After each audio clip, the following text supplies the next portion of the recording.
नमस्ते बच्चों, हिंदी पाठशाला में आपका स्वागत है। मेरा नाम डॉक्टर संगीता शर्मा है और मैं एक नए पाठ के साथ आपके सामने प्रस्तुत हूँ। यह पाठ आपकी पाठ्य पुस्तक वसंत पाठ 3 बस की यात्रा, जिसके लेखक हैं श्री हरिशंकर परसाई जी। यह पाठ लेखक की व्यंग विधा पर आधारित है बच्चों, यानी ये कॉमेडी है। पाठ को शुरू करने से पहले बच्चों, आपको यहाँ मैं ये बता देना चाहती हूँ कि हरिशंकर परसाई जी हिंदी के प्रसिद्ध लेखक एवं व्यंग्यकार थे। यह मध्य प्रदेश के रहने वाले थे और ये पहले ऐसे रचनाकार थे जिन्होंने व्यंग को यानी कॉमेडी को एक विधा यानी बच्चों राइटिंग फॉर्म का दर्जा दिलवाया। इनकी व्यंग रचनाएं हमें सामाजिक वास्तविकता का आईना दिखाती हैं और इन्होंने सामाजिक पाखंड और रूढ़िवादी जीवन मूल्यों की खिल्ली उड़ाते हुए वैज्ञानिक और विवेक सम्यक दृष्टि को अपने लेखन में प्रस्तुत किया है। इनकी भाषा शैली में इतना अपनापन है कि पाठ को पढ़ते समय आपको ऐसा लगेगा जैसे कि आप इन सारी घटनाओं को अपने सामने होते हुए देख रहे हैं और लेखक आपको बगल में बिठाकर ये सारी बातें आपको बता रहे हैं।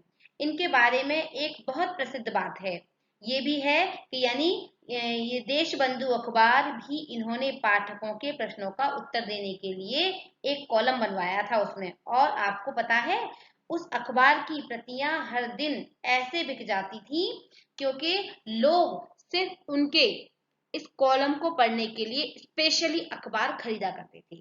तो आइए हम भी इस पाठ को शुरू करते हैं जिसका नाम है बस की यात्रा। तो आइए बच्चों, मैं पाठ को शुरू करती हूँ जिसका शीर्षक है बस की यात्रा। हम 5 मित्रों ने तय किया कि शाम 4 बजे की बस से चलें।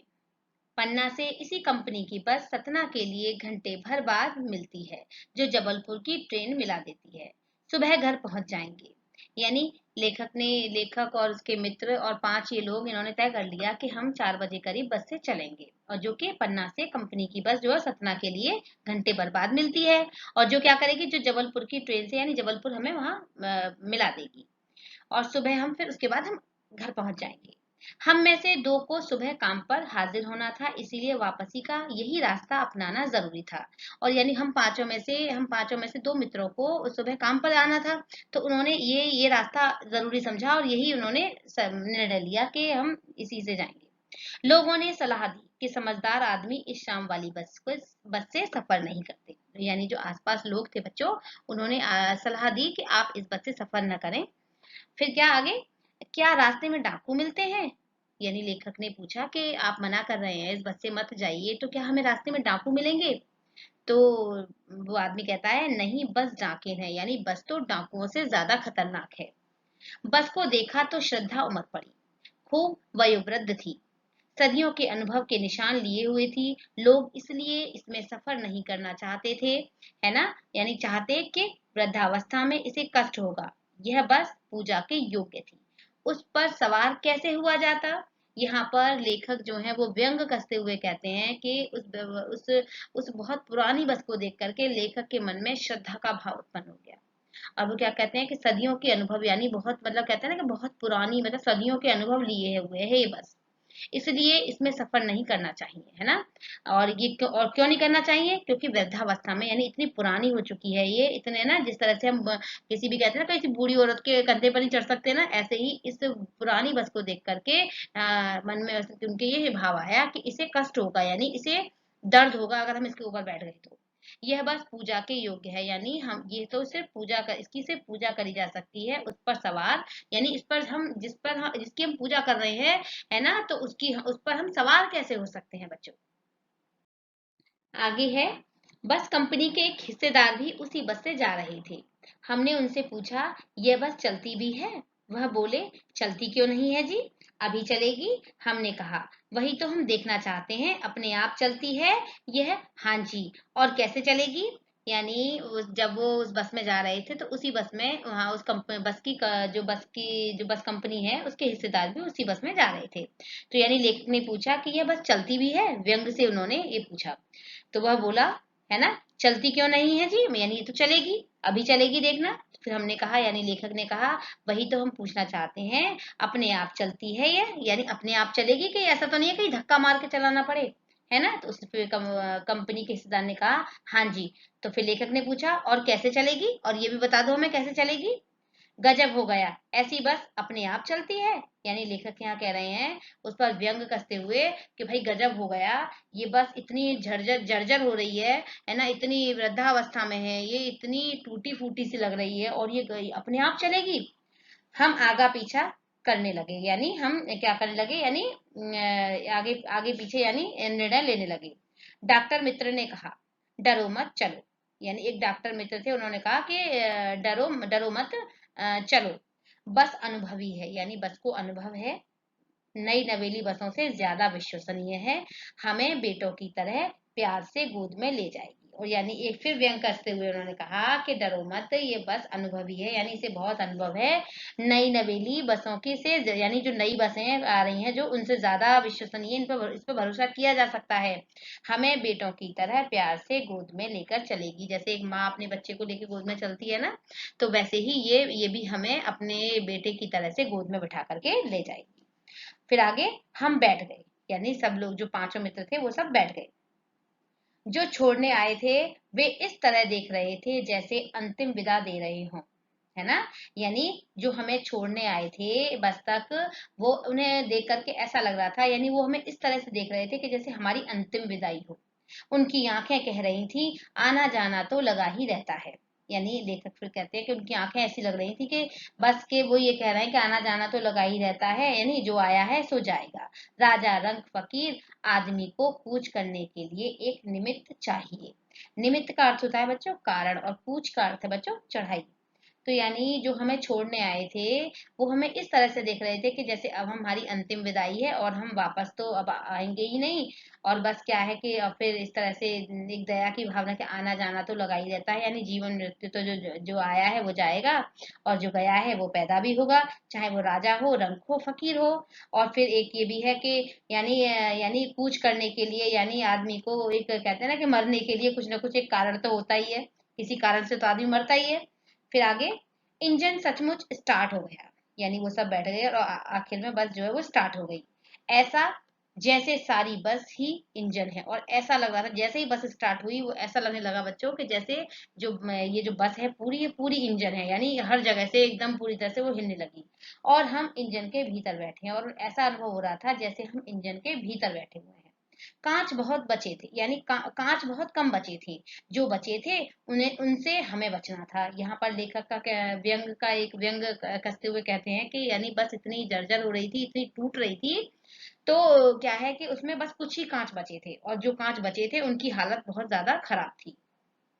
और यानी जो खराब कांचों से हमें बचना था, कहीं हमारे ऊपर ही हम हमारे चुभ जाएं या हमारे लग जाएं तो खून निकल आएंगे।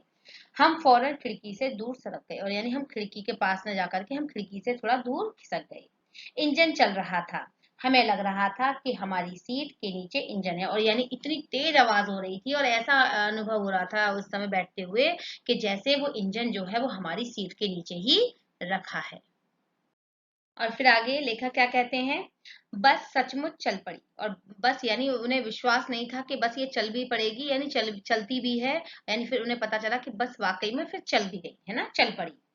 और हमें लगा कि यह गांधी जी के असहयोग और सविनय अवज्ञा आंदोलन के वक्त अवश्य जवान रही होगी। और फिर लेखक वहां व्यंग कसते हुए कहते हैं कि ये गांधी जी के समय, जब गांधी जी ने असहयोग और सविनय अवज्ञा आंदोलन चलाया था, तो ये उस समय जरूर जवान रही होगी। असहयोग का अर्थ होता है बच्चों अमान्य नहीं, सहयोग यानी जो साथ न देना, सविनय यानी जो आदर के साथ, अवज्ञा यानी आज्ञा का पालन करे। तो यानी अंग्रेजों की, जब हमारा देश आजाद नहीं हुआ था, जब ये गांधी जी ने ये दो आंदोलन चलाए थे, फिर ये यहाँ पर उसी की बात करी गई है। उसे ट्रेनिंग मिल चुकी थी, हर हिस्सा दूसरे से असहयोग कर रहा था। यानी जो है उसमें क्या था बच्चों, जो आंदोलन चलाया था उसमें ये था कि जो गवर्नमेंट जो अंग्रेजों के अंडर काम करते थे, तो उनको मना कर दिया गया था कि वो बिल्कुल भी अंग्रेजों के अंडर काम नहीं करेंगे, और उन्होंने नौकरियां छोड़ दी थी, है ना। तो यानी उनका साथ नहीं देंगे। और ये सविनय अवज्ञा का मतलब है कि यानी आदर के साथ आज्ञा का पालन करना, ठीक है। फिर आगे उसी तरह से जो बस का जो एक एक पार्ट था, हर हिस्सा दूसरे से असहयोग कर रहा था। पूरी बस सविनय अवज्ञा आंदोलन के दौर से गुजर रही थी, यानी जो बिल्कुल आदर के साथ एक दूसरे का वो साथ दे रही थी। सीट का बॉडी से असहयोग चल रहा था, यानी सीट का बॉडी से बिल्कुल असहयोग, असहयोग यानी साथ नहीं दे रही थी बिल्कुल।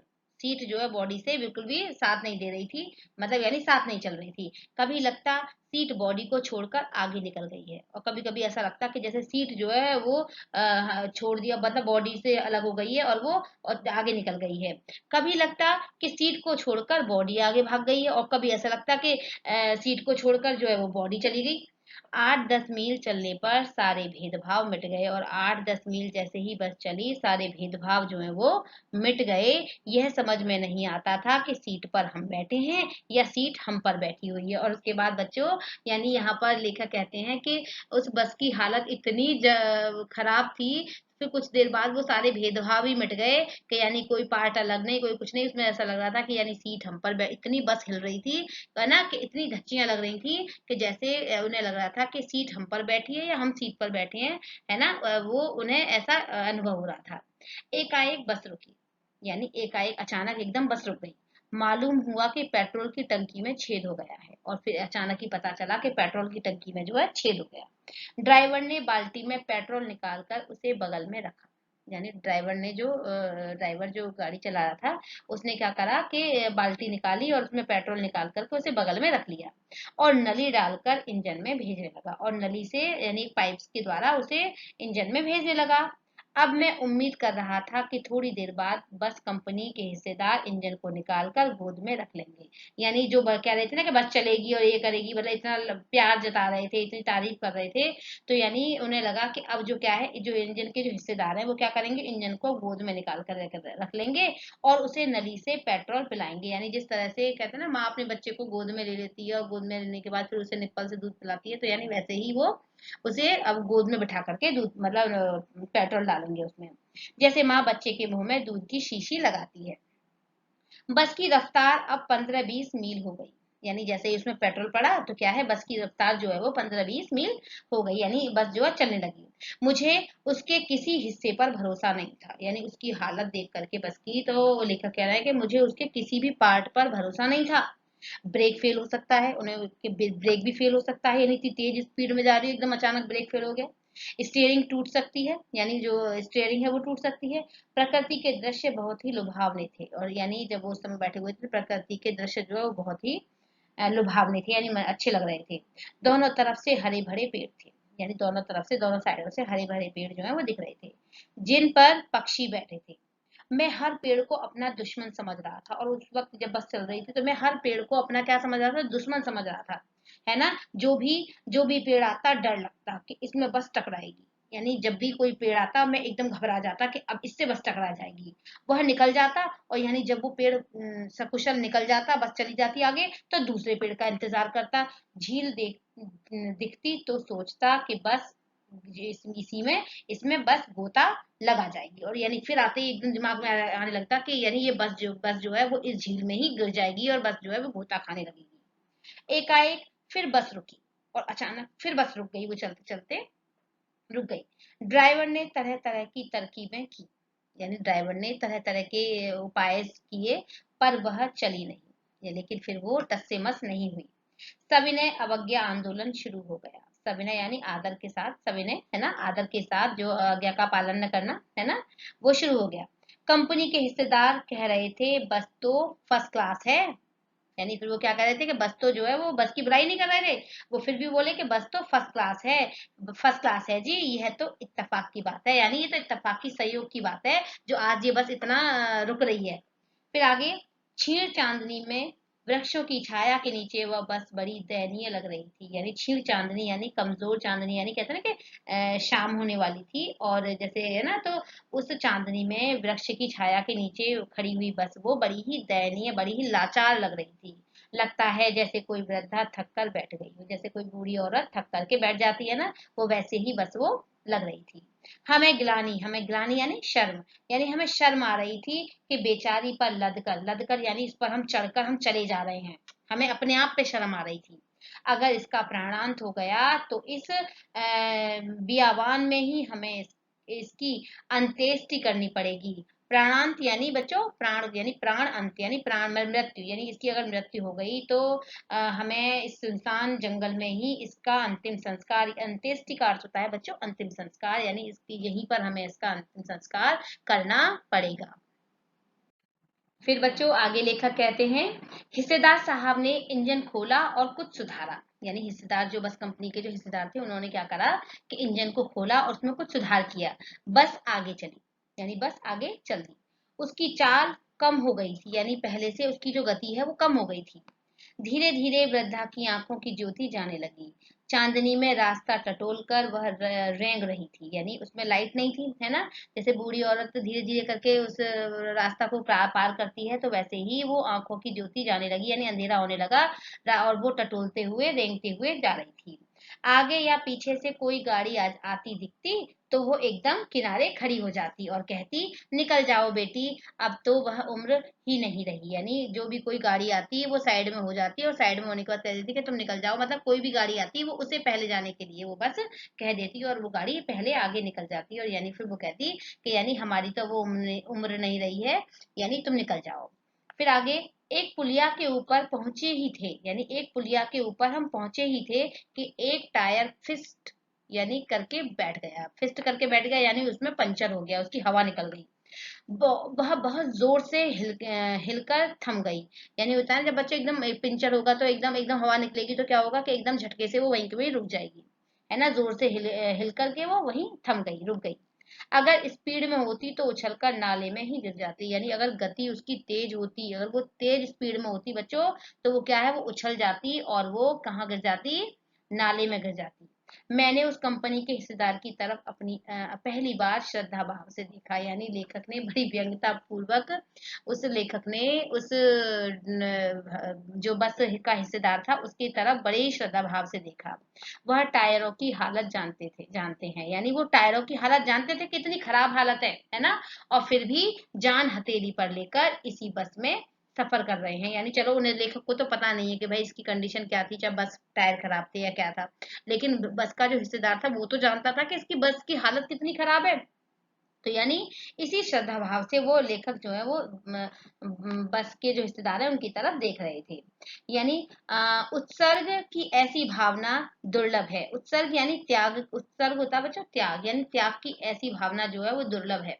लेखक किसके लिए बोल रहे हैं ये, उस बस हिस्सेदार के लिए। सोचा, इस आदमी के साहस और बलिदान भावना की सही उपयोग नहीं, यानी इसके बलिदान का सही उपयोग नहीं हो रहा है, यानी जहां पर जो अपना वो बलिदान दे रहा है, इतना समय खराब कर रहा है अपना, यानी इसका जो उपयोग है वो है ना उसकी भावना का यहाँ सही उपयोग नहीं हो रहा है। इसे तो किसी क्रांतिकारी आंदोलन का नेता होना चाहिए। अगर बस नाले में गिर पड़ती और हम सब मर जाते तो देवता बाहें पसारे इसका इंतजार करते। वह महान आदमी आ रहा है जिसने एक टायर के लिए अपने प्राण त्याग दिए, है ना, प्राण दे दिए, है ना। मर गया पर टायर नहीं बदला, यानी उस पर व्यंग करते हुए कहा कि ऐसे लोग भी होते हैं ना जो जानते हैं और फिर उसके बाद भी वो उस काम को चाहे मर जाए लेकिन उस काम में सुधार नहीं कर सकते। तो यानी उस व्यंग्यतापूर्ण उसने उस कंपनी हिस्सेदार के लिए कहा लेखक ने। दूसरा घिसा टायर लगाकर बस फिर चल पड़ी। हम अपने वक्त पर पन्ना पहुंचने की उम्मीद छोड़ चुके थे। फिर लेखक कहते हैं कि यानी फिर उन्होंने टायर लगाया तो वो भी कैसा था, घिसा हुआ ही था, है ना। घिसा हुआ टायर लगाकर बस फिर चल पड़ी। अब लेखक को क्या है कि अब उन्हें पन्ना पहुंचने की उम्मीद वो छोड़ चुके थे। अब फिर लेखक कहते हैं पन्ना कभी भी पहुंचने की उम्मीद छोड़ दी थी।